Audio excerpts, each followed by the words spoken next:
L'échiquier international, soyez les bienvenus. En 1987, Jacques Vergès, le fameux avocat qu'on ne présente pas, défendait Klaus Barbie, chef de la Gestapo de Lyon à l'époque de la Seconde Guerre mondiale. Dans les médias et même auprès de certains de ses confrères du barreau parisien et français, le tollé était à l'acmé. Pour cause, comment accepter et de revendiquer avec morgue la défense d'un homme lequel, sous l'uniforme nazi, était responsable d'exécution, de torture et de déportation de 14 000 personnes. Le salaud lumineux, surnom de Jacques Vergès, s'était présenté à la cour de Lyon avec deux autres avocats à ses côtés, un Algérien d'Alger et un Congolais de Brazzaville. Et lors de sa plaidoirie pour la défense de Barbie, Vergès déclare: vous reprochez à Barbie,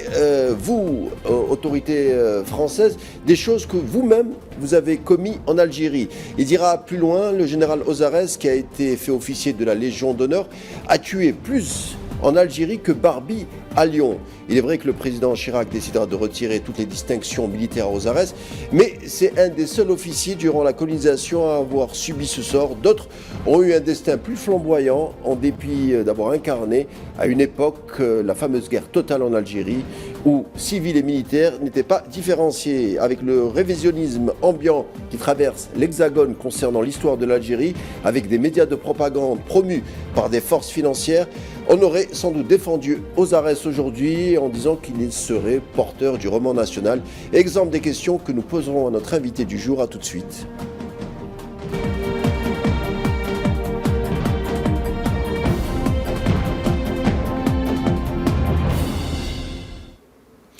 Comparer sur les plateaux des médias français les oppressions de la colonisation et ceux du régime nazi est un crime de lèse-mémoire, voire de lèse-nation. Loin s'en faut à lire le dernier ouvrage de Olivier Lecourt Grande Maison, Oradours coloniaux en France, qu'on reçoit aujourd'hui. Bonsoir et bienvenue.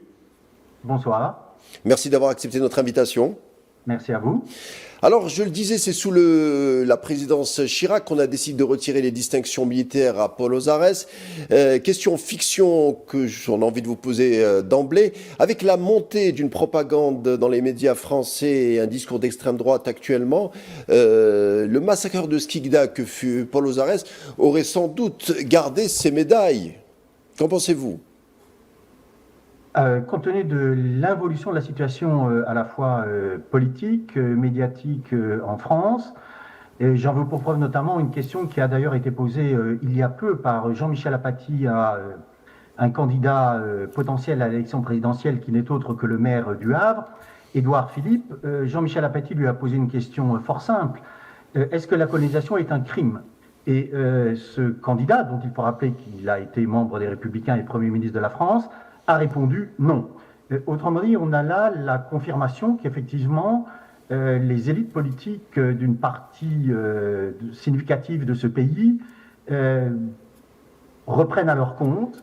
une conception très classique de la colonisation française, prétendument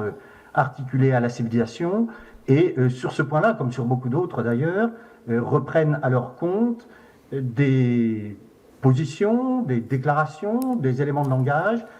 qui sont depuis fort longtemps, et disons-le en ces termes depuis toujours, empruntés au Front National d'abord, au Rassemblement National ensuite, ce qui témoigne de ce que nous appelons une extrême droitisation des partis de droite et des partis de gouvernement.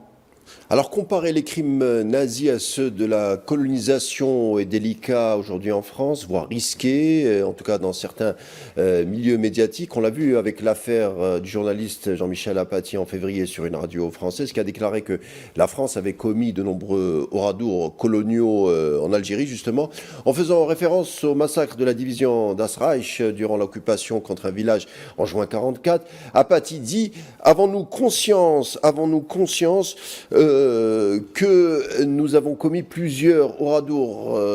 sur l'âne en Algérie. Cette comparaison lui a valu des vives critiques de partout. On lui a reproché de minorer les exactions nazies en France, assimiler les colons français aux nazis exterminateurs est un crime contre l'histoire de France, avait écrit Philippe de Villiers. Valérie Pécresse, députée des Républicains, dira que c'est une insulte au peuple français. Vous avez réalisé donc ce livre, Oradours coloniaux aux Français. C'est une sorte de manifeste pour rappeler à la fois les faits historiques et surtout peut-être contre le déni orchestré de l'histoire en Algérie.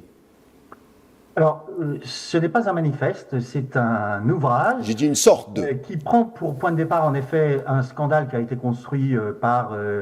les mercenaires médiatiques à la solde de Bolloré, qui a été construit par les Républicains, par effectivement aussi des dirigeants du Rassemblement national,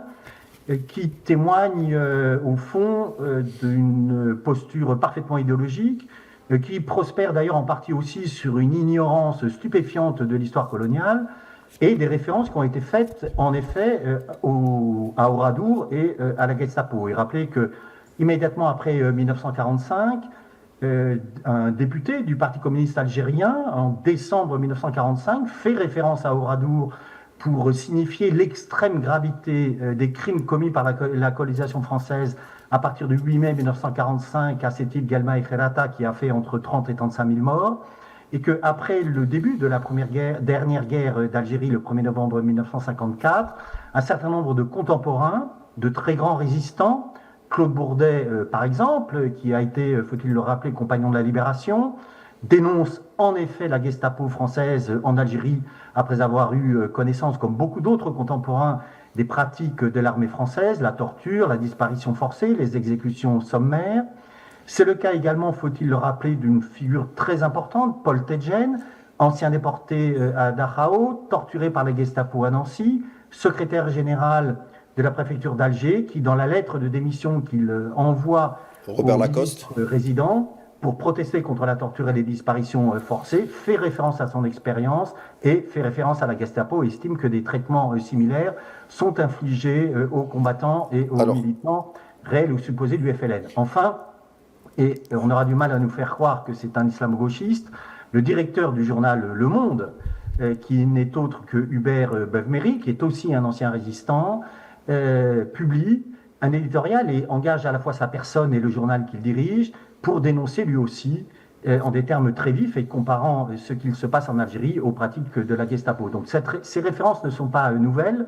elles ont été employées après la Seconde Guerre mondiale et après le début de la dernière guerre d'Algérie, ce qui témoigne, comme cela a été dit d'ailleurs, non pas de la volonté de minimiser si peu que ce soit les crimes commis par les armées allemandes, moins encore la destruction des Juifs d'Europe, mais de souligner que certaines pratiques sont d'autant plus inacceptables que justement ces pratiques ne sont pas mises en œuvre par un régime totalitaire, mais par une république qui viole, ce faisant, et de façon systématique et radicale, les principes qui sont supposés être les siens. Alors pour nos téléspectateurs, vous avez cité quelques noms pour juste avancer ce qu'ils avaient écrit au moment même où les exactions étaient commises. Par exemple, vous avez parlé de Claude Bourdet, qui était un journaliste qui avait intitulé un article, on est en 1955, hein, il est journaliste et avait écrit un article qui s'intitule tout simplement « Votre Gestapo d'Algérie ». Bourdet avait été un résistant, donc il savait de quoi il parlait. Il y a bien entendu, vous avez cité Hubert Beuve-Méry, qui est journaliste et résistant en 1957, qui disait les Français n'ont plus du tout tout à fait le droit de condamner dans les mêmes termes d'il y a 10 ans les destructions d'Oradour et les tortionnaires de la Gestapo. Dans la même année, en 1957, un ouvrage des rappelés témoignait que l'un d'entre eux avait dénoncé justement les Oradours que nous commettons tous les jours en Algérie. On peut citer également Paul-Henri Tedjen, ancien résistant et déporté à Dachau, qui démissionnera justement du poste de secrétaire général. Mais comment vous expliquez que tous ces noms ne sont pas aujourd'hui, ils ne sont pas cités? On aurait pu justement en parler lors de l'affaire Apathy. On a l'impression qu'il s'agit d'une double négation, à la fois la négation de l'histoire de l'Algérie, mais aussi la négation de tous ces témoins. Alors, c'est en effet la négation de l'histoire de la France en Algérie et de l'histoire de la France coloniale en Algérie, parce que ceux que vous avez cités, c'est-à-dire plus exactement ceux qui ont créé le scandale Apathy pour justifier et demander d'ailleurs sa sanction, prétendent défendre l'histoire, mais ce qu'ils défendent, ce n'est pas du tout l'histoire, ce qu'ils défendent, ce n'est pas du tout la connaissance. Ce qu'ils défendent, c'est ce que j'appelle un roman national-républicain, et à l'intérieur de ce roman national-républicain, une vieille thèse que je qualifie de mythologie impériale républicaine, dont le père fondateur au fond est Jules Ferry, qui fait entendre ceci, et ce discours est toujours présent, à la fois parmi une partie des élites politiques françaises et hélas aussi chez certains historiens, ce discours étant au fond le suivant: ce qui caractériserait la colonisation française à la différence des colonisations espagnoles et britanniques, ce serait à la fois l'universalisme, et conséquence de cet universalisme prétendu, ce serait la volonté d'apporter les douceurs de la civilisation française et de la culture française aux indigènes qui n'avaient pas connu cela auparavant. Et l'on sait bien qu'il s'agit d'un discours de légitimation, et que la conquête de l'Algérie en particulier, dès lors qu'elle est menée par le général Bugeaud à partir des années 1840, débouche, en raison de la nature très particulière de la guerre qui est menée, qui est une guerre coloniale qui doit être qualifiée de guerre totale, débouche déjà en 1840 sur des massacres très importants de civils, des exécutions sommaires, des tortures, des déplacements forcés de population, et autant de pratiques que l'on va retrouver après le 1er novembre 1954, dans le cadre de la théorie de la guerre contre-révolutionnaire élaborée par les officiers français. Et ce n'est pas un hasard du tout si, en pleine guerre d'Algérie, une promotion de Saint-Cyr va porter le nom du général Bugeaud. Il s'agit à l'époque de rendre hommage à celui qui est encore, en pleine guerre d'Algérie, considéré comme le père fondateur de l'Algérie française, et comme celui qui a inauguré, à l'occasion de ce qu'il est conduit d'appeler la pacification de l'Algérie, des méthodes de guerre très particulières qui vont être perfectionnées et adaptées à partir du 1er novembre 1954 et jusqu'au 19 mars 1962. Alors vous dites dans votre livre Oradours coloniaux français que la guerre coloniale menée en Algérie était une guerre totale, c'est-à-dire dès 1840, c'est-à-dire qu'on ne faisait pas la distinction entre les civils et militaires, et on ne faisait pas également la distinction entre on va dire les théâtres, les batailles, les théâtres de bataille ou les théâtres des opérations. Les champs de bataille et les sanctuaires, oui. Voilà, et les sanctuaires. C'est-à-dire c'est une guerre totale, c'est-à-dire il n'y a pas de civil, il n'y a pas de militaire. C'est très important de rappeler cela en effet, parce qu'au même moment en France, et plus généralement en Europe, les conflits interétatiques dits conventionnels obéissent à des règles assez strictes, notamment la volonté de protéger les civils, et pour protéger les civils en effet, la nécessité de concevoir des sanctuaires, c'est-à-dire des lieux dans lesquels ces civils peuvent, alors la garantie n'est jamais absolue bien sûr, mais peuvent espérer échapper aux violences de guerre. Ces sanctuaires sont traditionnellement considérés comme étant les lieux de culte, les marchés, les écoles, les hôpitaux et plus tard les installations sanitaires et de protection mises en place par des ONG, lorsque éventuellement ces ONG sont missionnées par l'ONU. Et en effet, à l'époque, en 1840, où cela n'existe évidemment pas, la guerre menée par le général Bugeaud débouche sur l'effondrement de ces distinctions, d'où effectivement des destructions de villes, de villages, d'oasis et des massacres qui ont pris la forme, entre autres, mais pas uniquement, des sinistrements célèbres en fumade des grottes du Dara, où ont péri la totalité d'une tribu, alors même que cette tribu ne faisait peser aucune menace militaire, parce qu'elle était désarmée d'ailleurs sur l'armée d'Afrique commandée à l'époque par le général Pélissier. Alors justement, au sujet de la guerre totale, Montagnac dira que tout doit être saccagé sans distinction d'âge ni de sexe, l'herbe ne doit pas pousser où l'armée française a mis les pieds. Il y a également Lamoricière et ses exactions en Algérie au début de la colonisation, qui sera par la suite ministre de la guerre, ministre de la guerre, oui. On peut citer également Saint-Arnaud, vous avez cité le colonel Pélissier après les exactions et les enfumades des grottes du massif de Dahra. Je donne ces noms car dans un débat au sujet de la colonisation, certains nous rétorquent: si massacre il y eut en Algérie, c'est à mettre au crédit d'actes isolés ou de personnes à la marge. Alors oui, ça fait partie d'une évolution de ce que j'appelle le grand mythe impérial républicain, qui ne repose plus comme par le passé sur la négation des crimes commis, mais qui repose sur la dénégation. Le principe de la dénégation peut s'exprimer de la façon suivante: oui, cela existe, mais... Et le mais est évidemment très important parce qu'il s'agit, comme vous l'avez dit, d'attribuer ce type de massacre à des individus, à des personnalités prises dans un mouvement de guerre et qui, dans certains cas, commettent effectivement des exactions. L'objectif étant de préserver envers et contre tout, c'est-à-dire envers et contre toutes les études à la fois historiques, politiques, juridiques et militaires qui ont été menées sur la colonisation de l'Algérie notamment, de préserver la supposée innocence de la France et des républiques, c'est-à-dire la troisième, la quatrième et la cinquième.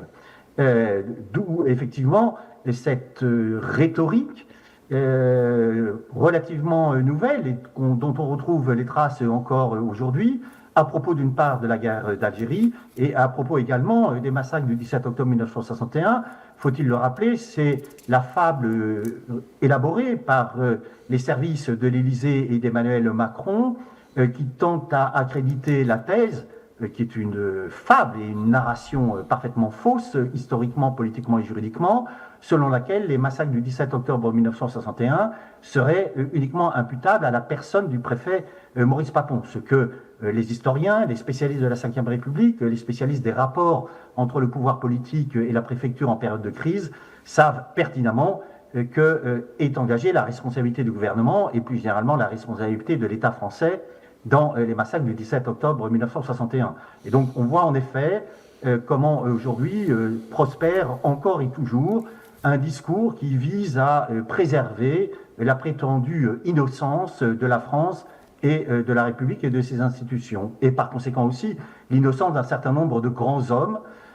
qui sont réputés avoir joué un rôle significatif et qui dans certains cas ont effectivement joué un rôle significatif, mais qui ont en même temps soit été à l'origine de crimes de guerre et de crimes contre l'humanité, soit ont cautionné et couvert ces crimes de guerre et ces crimes contre l'humanité. On aurait pu parler également de la conquête de Constantine en 1837, qui a été le théâtre de terribles massacres destinés à venger la retraite humiliante du maréchal Clausel une année avant. On a laissé les soldats anéantir la ville et les combattants algériens durant 3 jours. On se dirait que dans ce cas, c'est des soldats qui s'adonnent à la vengeance, car leurs compagnons, ils ont vu leurs compagnons tomber, mourir, donc c'est un instinct de vengeance, voilà. Mais par exemple, à Guelma en 1945, on arme des civils comme supplétifs de l'État pour assassiner les récalcitrants et surtout les innocents algériens, qu'on ensevelira dans les fosses communes, comme par exemple l'épisode de la perquisition du local des Amis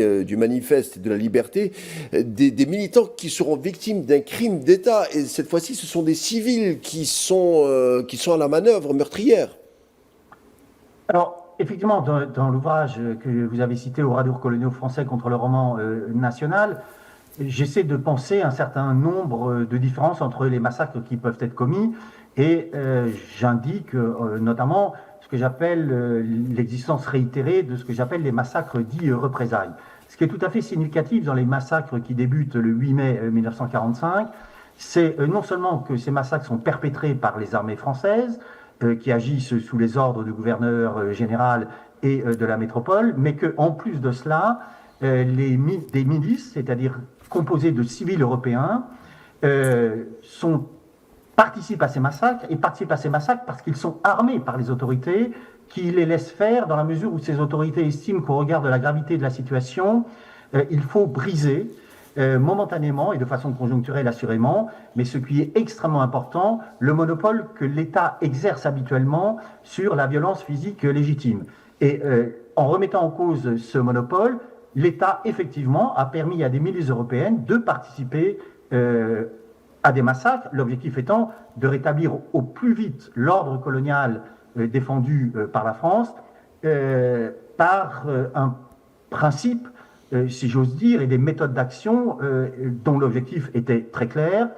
le massacre pour terroriser les civils et ce faisant empêcher toute extension de la contestation afin de ramener au plus vite l'ordre colonial en Algérie. Et relativement au massacre du 8 mai 1945, il me semble évident qu'il ne s'agit pas seulement d'envoyer un signal sanglant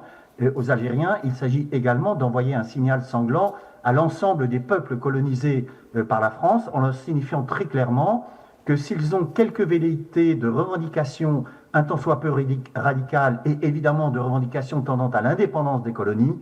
ils seront immédiatement frappés et frappés de la pire façon. Et c'est effectivement ce qui s'est passé, puisque la France, entre le 8 mai 1945 et le 19 mars 1962, a été engagée dans de très nombreux conflits coloniaux et a perpétré de très nombreux massacres coloniaux en Indochine, à Madagascar et bien sûr en Algérie.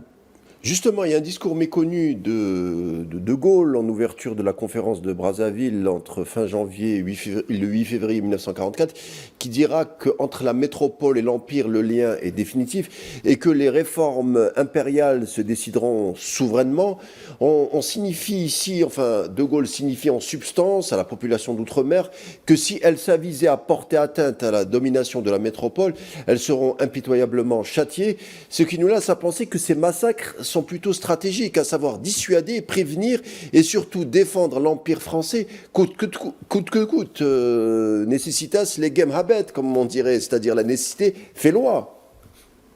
Oui, alors il est important en effet de rappeler que les massacres du 8 mai 1945 et ce qui a été perpétré par la France après le 8 mai 1945, d'abord en Algérie, en Indochine et à Madagascar, peut être et doit être considéré comme l'application effectivement de la doctrine coloniale élaborée lors de la conférence de Brazzaville, conférence dont il faut rappeler qu'elle a été ouverte par le général de Gaulle en personne, où il s'agit pour le gouvernement provisoire de la République française et le général de Gaulle de réformer l'Empire pour mieux défendre l'Empire, dans la mesure où l'ensemble des forces politiques de l'époque, et ça inclut les socialistes et la direction du Parti communiste, estiment que pour se rétablir comme grande puissance européenne et mondiale, la France doit défendre, quoi qu'il en coûte aux indigènes, l'Empire français. Et au fond, les massacres du 8 mai 1945 sont la première et terrible application de la doctrine coloniale élaborée effectivement à la conférence de Brazzaville. Alors le 18 mars 1962, le gouvernement français adopte de façon précipitée, grâce à une procédure permettant d'éviter les débats à l'Assemblée nationale, c'est le décret numéro 62-328 du 22 mars 1962, destiné à amnistier les faits entre guillemets commis lors des opérations de maintien de l'ordre dirigées contre l'insurrection algérienne. La France a forgé une mythologie de sa mission civilisatrice, vous l'avez dit, en Algérie, au Cameroun, Madagascar, le Sénégal, en Indochine, ce qui vous laisse, à vous, historiens, une œuvre encore conséquente, c'est-à-dire le travail n'est pas encore fini pour à la fois faire avancer l'histoire, mais aussi faire entendre raison aux législateurs, aux politiciens et surtout à un public de plus en plus demandeur d'une justice mémorielle. Alors, pour le dire en ces termes un peu martiaux en effet, mais la bataille pour la connaissance relativement à la colonisation française en général et à la colonisation de l'Algérie en particulier, cette bataille, pour l'essentiel, elle est gagnée. Ça ne veut pas dire qu'il ne faut pas continuer à chercher, quelle que soit la discipline à partir de laquelle on cherche. Ça peut être l'histoire, la science politique, le droit, la psychanalyse ou la sociologie. Bien sûr, il faut continuer à chercher, ce qui suppose d'ailleurs que l'accès aux archives soit garanti de la façon la plus libérale et démocratique possible, ce qui n'est pas, hélas, le cas en France, demeure en effet pendant. Et de ce point de vue-là, la France est notoirement en retard par rapport à d'autres anciennes puissances coloniales. Ce qui demeure pendant, c'est effectivement à la fois la reconnaissance des crimes coloniaux, leur qualification précise et circonstanciée, ce qui implique de les qualifier précisément, c'est-à-dire de les qualifier comme crimes de guerre et comme crimes contre l'humanité, en soulignant ce faisant la responsabilité de l'État français et des républiques qui ont participé à la colonisation et sous l'autorité desquelles ces crimes ont été commis. Et par ailleurs, au-delà de cette reconnaissance, des éventuelles réparations financières dans certains cas, des restitutions, et rappeler que cette reconnaissance, ces réparations et ces restitutions ont déjà été opérées par un certain nombre d'États. Je pense en particulier à la Grande-Bretagne, relativement à la guerre des Mao-Mao qui éclate en 1945.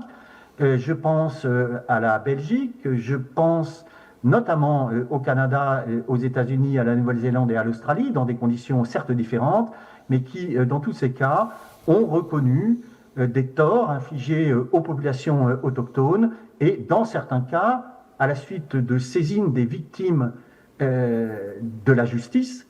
ces États, et je pense en particulier au Canada, ont accordé des réparations financières qui, dans certains cas, s'élèvent à plusieurs centaines de millions de dollars. Et quand on compare cette situation à la situation de la France, force est de constater en effet que nous sommes là en présence d'un conservatisme et d'un pusillanisme des autorités politiques de ce pays qui est tout à fait stupéfiant et en même temps qui s'explique évidemment par l'extrême droitisation des partis de gouvernement et l'influence de plus en plus importante du Rassemblement national. Est-ce qu'un apport financier est synonyme de reconnaissance ou de pardon, Olivier Lecourt-Grandmaison? Alors en général, c'est l'inverse, c'est-à-dire que pour qu'il y ait réparation financière, il faut qu'il y ait une reconnaissance des crimes commis. Et dans certains cas, c'est le cas de la Grande-Bretagne, il y a eu à la fois reconnaissance d'un crime commis par la justice britannique, et cette reconnaissance ayant été faite, cette même justice a accordé aux victimes et à leurs descendants, dans certains cas, des réparations financières. Et rappelez que cette décision de justice a eu lieu alors qu'était en place un gouvernement conservateur en Grande-Bretagne et qu'à la suite de cette décision de justice, ce gouvernement conservateur n'a émis aucune critique et plus que cela, a décidé d'ériger à Nairobi une stèle à la mémoire des victimes, stèle érigée sur les deniers de la Grande-Bretagne, ce qui, sur le plan symbolique, est évidemment très important et signifie, bien sûr, à la fois reconnaissance réelle de crimes commis et une forme de réparation symbolique, la reconnaissance qu'effectivement, victime il y a eu et crime il y a eu également. Merci Olivier Lecourt-Grandmaison. Je rappelle le titre de votre ouvrage Oradours coloniaux français. Merci d'avoir accepté notre invitation et je vous dis à bientôt. Je vous donne rendez-vous le samedi.